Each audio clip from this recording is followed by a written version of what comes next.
Good morning, friends. Welcome back to She's At It Again.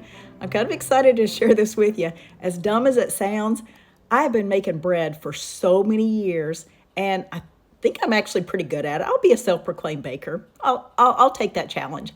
But hamburger buns are almost the bane of my existence. Not that they don't taste good, but they look like a turtle and I can't get them to stay flat like the store-bought ones. I want mine to look like store-bought ones. I'm kind of like that kid that their parent makes some fabulous clothes by hand and they say, I want mine to look like the ones from the store. I was that kid when I was younger. But I could never get my hamburger buns to go flat. But recently I stumbled up on an idea. I don't know if I took a nap and dreamed this or what, but I had an idea and it actually worked. I've made these a few times since then, so I want to share that with you. Let's go over to the stove and get some water heated up. Okay, so I'm going to hold this camera. I know it's not steady. It's kind of bad photography, but we're just going to kind of go through this quickly because I do this often and you've seen me make bread before. I'm just pouring 1 cup of water in this little pan and we're going to heat it up to about between 110 and 115 degrees, somewhere around in there. I call that hot bath water, and it's one of those things where you stick your finger in it and you almost can't tell that your hand's in the water because it's about the same temperature as your skin. So we're gonna get that heated up. I don't necessarily think you could get it not heated up enough. If it's warm to your hand, it's warm enough to make bread rise. You can, however, get it too hot. You don't want it above 120 degrees. Your yeast doesn't fare too well with being scalded like that. So we'll wait till this water gets heated up and then we'll add it to our mixing bowl along with some other ingredients. Okay, our water is hot, but first of all, before I put the water in there, I want to put my honey in and I'll show you why. I'm gonna get about 2 tablespoons. Put in there.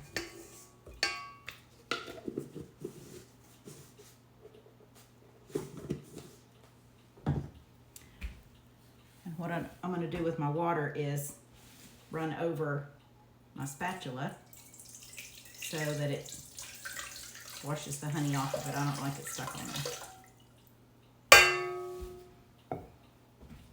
Give that a little bit of a stir to dissolve the honey. And since I don't have this on a big tripod, I'll let you see what this looks like.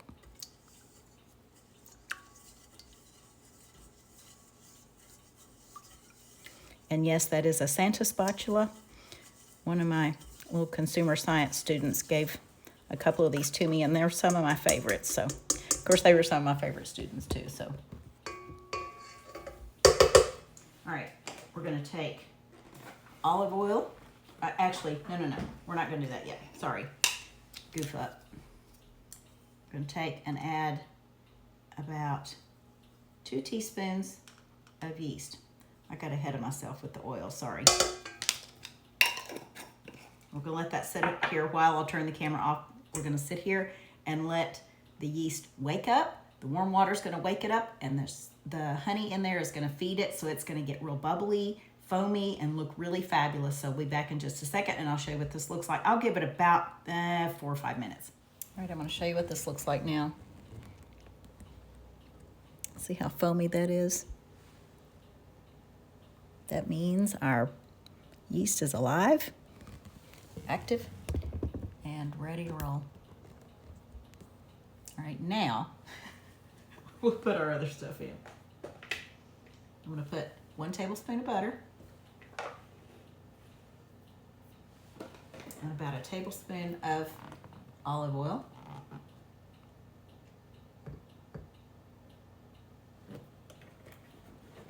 I like the flavor of the butter.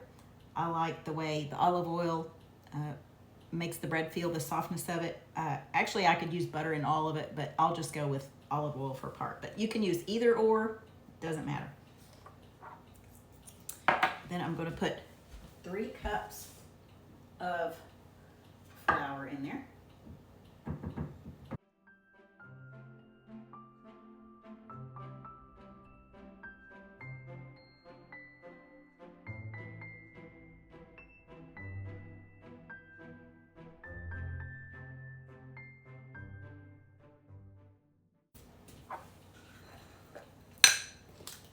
And I'm going to put a teaspoon of salt in there.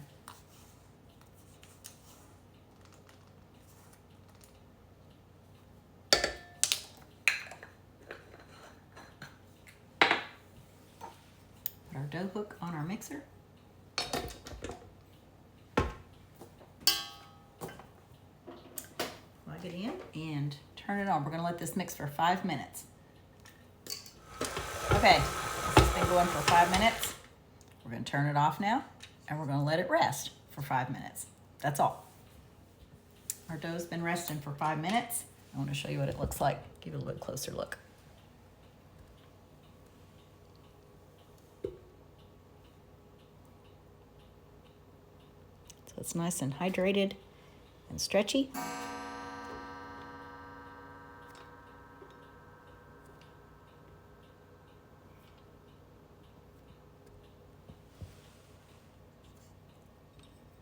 And it feels like soft baby skin, which is what it's supposed to feel like. If it's anything drier than that, you missed a step somewhere maybe.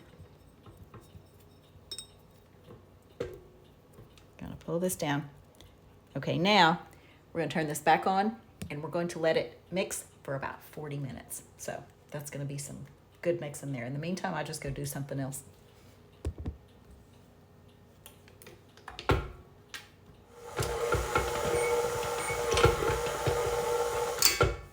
Okay, been running for 40 minutes.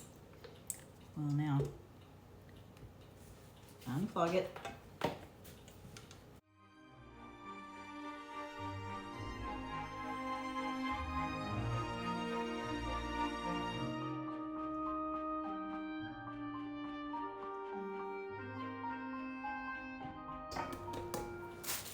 Take our shower cap, clean shower cap, put it over it. We're gonna let this rest for 1 hour. This is called our first rising. So 1 hour. Okay, back. This has been resting for an hour. I got some ironing done, so we're good. We're gonna turn our dough out onto the countertop.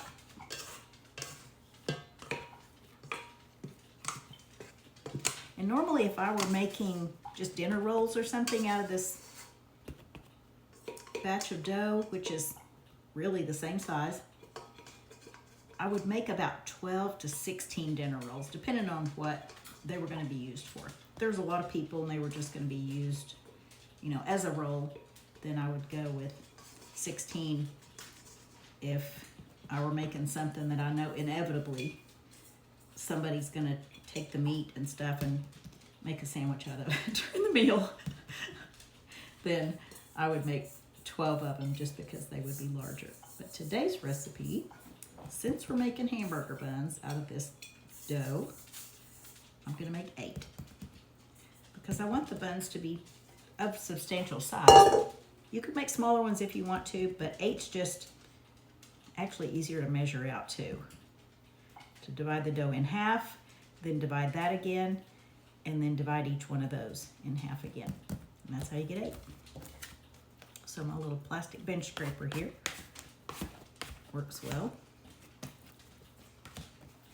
I took my rings off just because I don't want dough in my rings. All right, we're gonna just eyeball it, do it in half. I made rolls for somebody. Somebody commissioned me to make pan rolls the other day, and I used my scale to measure out each one. They were so pretty. I didn't have a little tiny one I had to put in the middle or anything. It was just all of them exactly the same size, and I measured it in grams, which was kind of fun. It took a little bit longer, not a whole lot longer, but a little bit longer, but it was sure satisfying to have all those in the same size.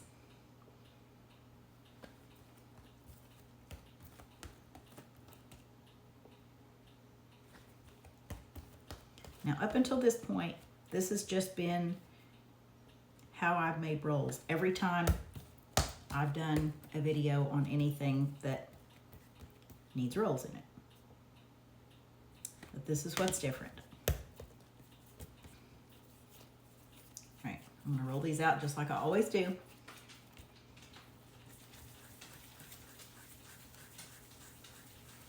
If you can't tell what I'm doing, I'm cupping my hand like this, the dough is in here, and I'm just rolling it around in a circle, and the sides of it are kind of going under in that motion, and it's spinning it around. So I could do it like this with my hands, but this is just so much quicker.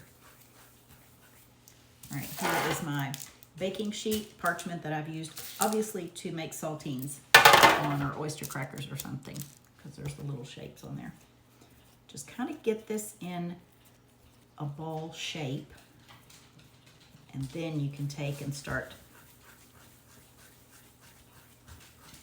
moving it around in a circle.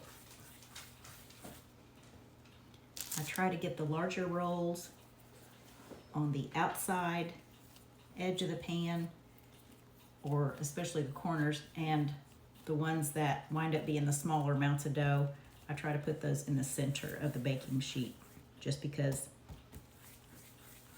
there's more heat, it seems like, on the ones on the outside of the pan. I guess the ones in the center are a little more insulated.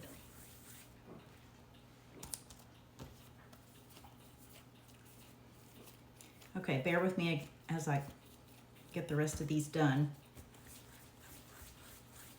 Then I'll show you what kind of the secret is to getting the buns flat.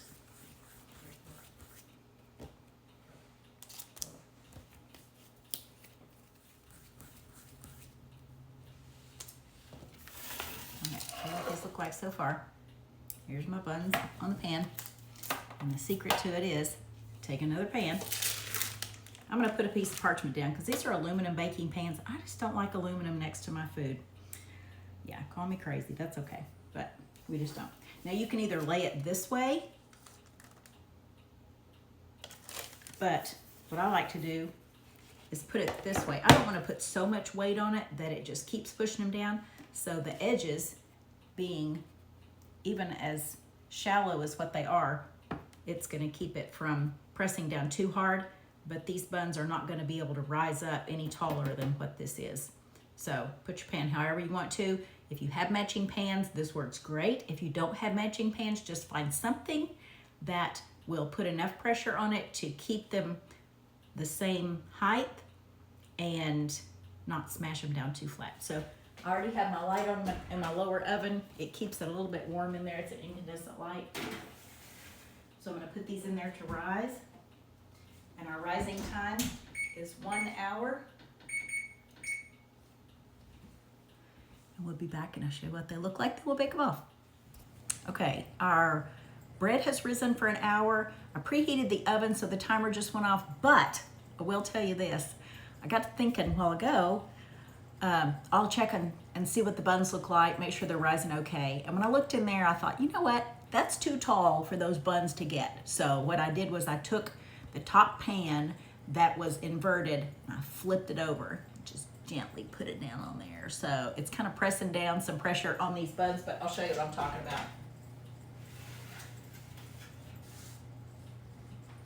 So instead of the top pan being upside down, it's now, again, inverted and it's right side up. So it put enough weight on there where it pressed them down, but I want you to look at this. How fun is this? Now, these aren't baked yet. We're fixing to bake these off. But look, they're flat. Guys, these look like store-bought hamburger buns. Look at that. They don't look like box turtles. I'm telling you, I could make some box turtles. Those burgers, oh, the burger patty would get lost because the buns were so tall. Okay, we're going to pop these in the oven now. I've preheated it to 350 degrees. And at this point, if you wanted to, you could brush it with an egg wash or brush it with butter or something like that. Sprinkle cinnamon, or not cinnamon. You do not put cinnamon on hamburger buns. Sesame seeds or poppy seeds, whatever you want on the top of it. Bagel seasoning, whatever you want. I just leave mine naked because I never know what I'm going to put on them. We're going to do barbecue on these, but you could use them for burgers. You could use them for eggs and sausage patties. These are so good. So anyway, we'll get a look at them when they come out of the oven. Hopefully they'll be nice and flat still and not looking like a box turtle, but we will see. Okay, here we go. I'm about to take them out of the oven.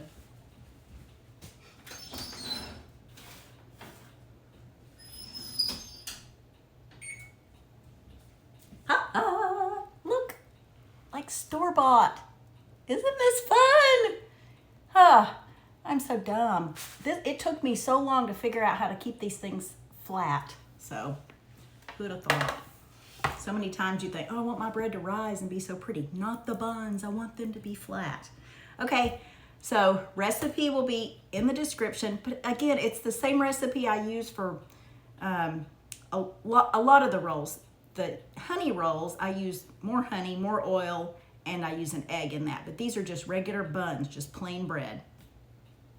So if you've seen a video with that on it, then you've seen this before. But give this a try. Do the pan trick with the parchment paper, and you will have store-bought looking buns.